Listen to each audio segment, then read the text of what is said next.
What's up everyone, John from Beyond ARTV. Time for another episode of 7 on Sunday because it's Sunday, obviously. What else would they be watching? Today I'm here with... Infinity on Hannah. And we are talking about 7 overrated Panic at the Disco songs today. Now we also did a video with underrated Panic songs. On my channel. So link in the description for that, and of course for Hannah's channel if you guys would like to check it out. Go subscribe. She talks about music, concerts, all that sort of thing. So definitely check that out. Now, when we say overrated, we know that this is just our opinion. And we have to clarify, we do not hate any of these songs. Like, we still like the songs. It's just the fact that they maybe get a little bit too much overplayed, too much hype. A little bit too much overexposure, and too much attention. I don't know. I sometimes feel like some of these tracks are ones that I just see fans talking about just so much, and it's just there's other songs in the discography that deserve so much more praise. That's the purpose of my video. So if you want to go, like I said, check that video out. Some of you guys might want to watch that one first, maybe open that one up in a separate tab or something, but let's go ahead and start off the list. Into a place where thoughts can bloom,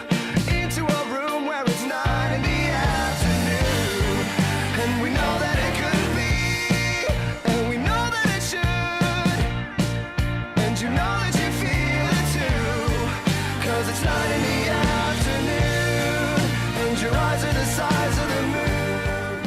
As soon as you hear those piano chimes, you know exactly what's coming. 9 in the afternoon. They still play this one live. It's the only song from Pretty Odd. I mean, that's great that they still have something from Pretty Odd on the set list. I love that album. So many better choices that could be played from it. But 9 in the afternoon, like, I like the idea of it. I do. But, you know, how it's had its time in the spotlight. I agree. You know? It's a bit much now. It's been out there for so long, and it's one of those songs that I feel like people will come to the concert, and then there's that, like, one guy who will, like, shout that one along, but, like, won't know anything else. Right. That's how I feel about 9 in the afternoon. Yeah, it was a pretty popular song. And it was a big hit for them, and I understand that, and I still enjoy the song from time to time, but I just feel like whenever people talk about Panic at the Disco, this is one of the first songs that come up, and I can do without that.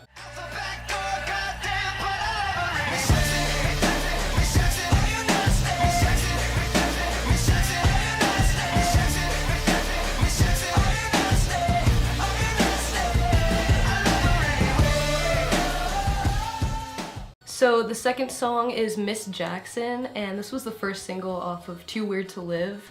And I actually remember being kind of disappointed by it because I don't think there's like a ton going on in it. The chorus is pretty simple, like it's just repeated Miss Jackson, Miss Jackson, Miss Jackson. Are you nasty? And I feel like they could have put like a lot more substance into that. Like I don't hate the song, I enjoy it, you know, from time to time, but Butch Walker produced that song, you know, and he also produced my songs Know What You Did in the Dark. And those two are very similar. That's true. Very similar. That. And that's a problem that I had with it right off the bat. So I didn't feel like they could have done more with it. Like I like this song, but I just don't really like the chorus. I don't know. I think they could have done more. It could have been explored. It was an interesting idea. The whole like theme of like it kind of like set it up almost like a crime scene or something like that, and you feel that more so in the verses than you do in the chorus. It's just kind of a letdown each time that comes around, and there is a lot of repetition in the song. Yeah, I think it's just too much repetition. It gets like so monotonous.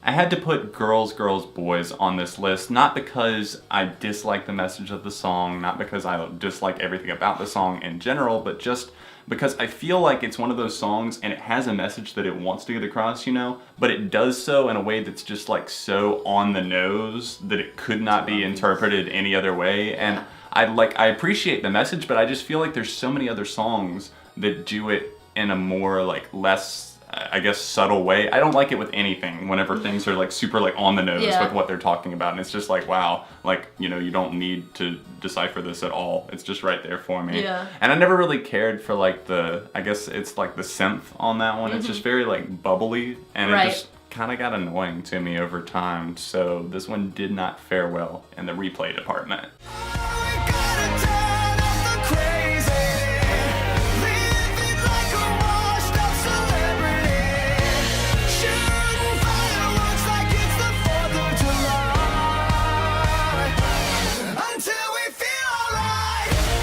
Next on the list. Victorious is definitely one of my least favorites from the newest album. Of course, when it just came out, I was kind of into it, but the hype just totally like killed it for me. Like it wasn't that great of a song, and they're still like advertising it, I'm pretty sure. I don't know, the hype was just through the roof. I'm sorry, roof. And it was a little bit out of control. I mean, get it for 69 cents on iTunes. It was everywhere. It was in your face. It was their Twitter banner. It was their profile picture. Endless.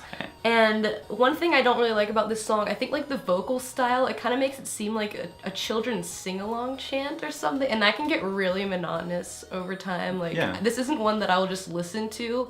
Like, it is like a good song. Like, I guess like it's like an upbeat like party song. Yeah, if you were like with a group of friends. Yeah, it's maybe like something to celebrate, but like, I don't know, it's not something I would just casually listen to because it is a bit much. You don't throw the headphones on at night and just jam out. It's just too much,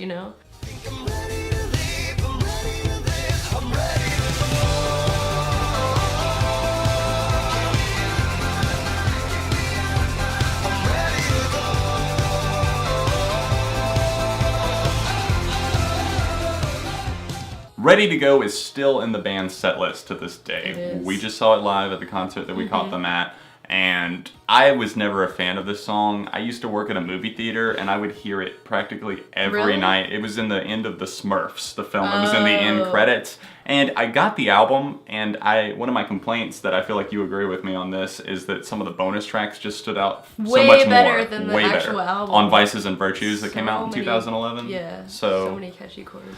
Yeah, exactly. And we're going to be talking about one of those, I will, on the underrated songs, but on the overrated side of things, I have to put Ready to Go because I just never really felt like, whenever you mention the kind of children's element, like for that song, that's kind of how I feel about Ready to Go. And I see it being used in the Smurfs film, and that kind of like pointed out to me exactly what I wasn't digging about it quite as much. Vibe, and it's just kind of like a big building element, like, oh, we're getting into a magical kingdom. And I don't know, I never really connected with it. I mean, I suppose it's euphoric in a way. I chime in with a haven't you people ever heard of closing a goddamn door? No, it's much better to face these kinds of things with a sense of voice and rationality. I chime in, haven't you people ever heard of closing a goddamn door? No. Okay, duh, I Write Sins is the most obvious on this list. This is the song that got Panic famous, pretty much, and it's like the first song that pretty much everyone has heard of them, like, right. But it's really not that great.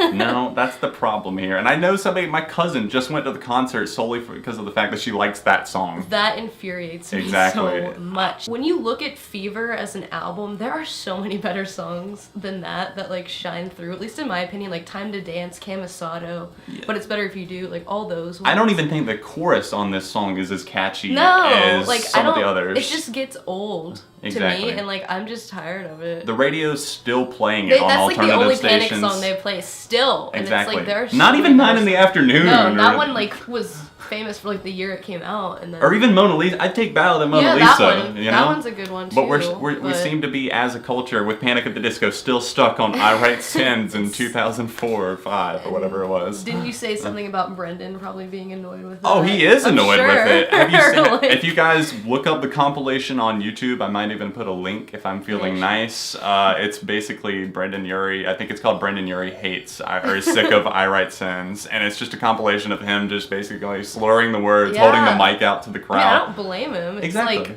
like he basically admitted to the crowd, he confessed that in other words, that I'm playing this because this is the song that most of you guys probably heard first. So we're still playing it because it's a fan favorite. No other reason. It's not really a fan favorite. To me as a fan, it's not really one of my favorites. No. Like, I won't just listen to it. It's really. It's one of those songs that somehow stood the test of time, and I'm not exactly sure why it wasn't something else. I don't know, I agree.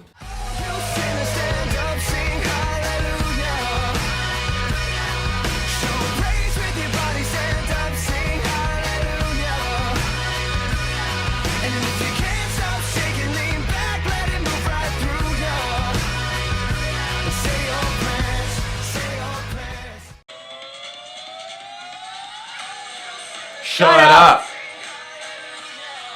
I won't do it. Hallelujah is the final pick. It was the first song that was released off of their most recent album, Death of a Bachelor, and I did like it, as we were talking about earlier. We liked it at first, but it's one that I saw over time, like, people were just like, oh, this is the, like, pinnacle of the album, it's the best part. Overplayed, you know? Yeah, and it's in the limelight so much, I feel like, and at the show, like, people were, like, so much praise going towards that one song. That was, like, a big moment in the set. Because people know it, yeah. Exactly, and I'm not saying that their well-known songs are bad. No, that's not what we're saying. Yeah, exactly. So please don't get annoyed. Let's not go into that. I want to go into the rabbit hole of saying that this song is perhaps not as great as we think it is. Mm-hmm. You know, at surface level, I see that it's kind of catchy enough, but the horns, the brass on everything on that section, it almost feels a little bit phoned in, like kind of trying to call back to like the Fever days. Yeah, I agree, and yeah, trying to not cash in on that necessarily, but kind of like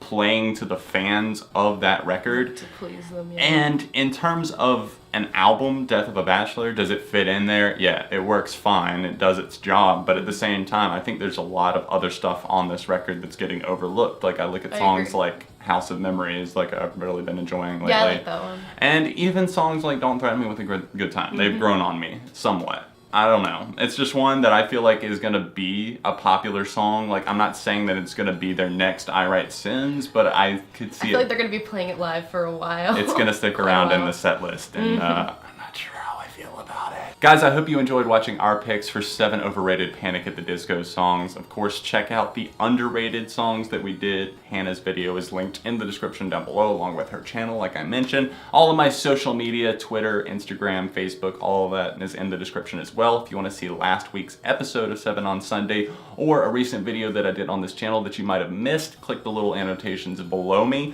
Other than that, what are they going to do? They're going to see me win? Probably for another episode of 7 on Sunday or something. It's not like I do it every Sunday or something. Every Sunday. Oh yeah, I've actually been consistent. Thanks for tuning in. See you next time.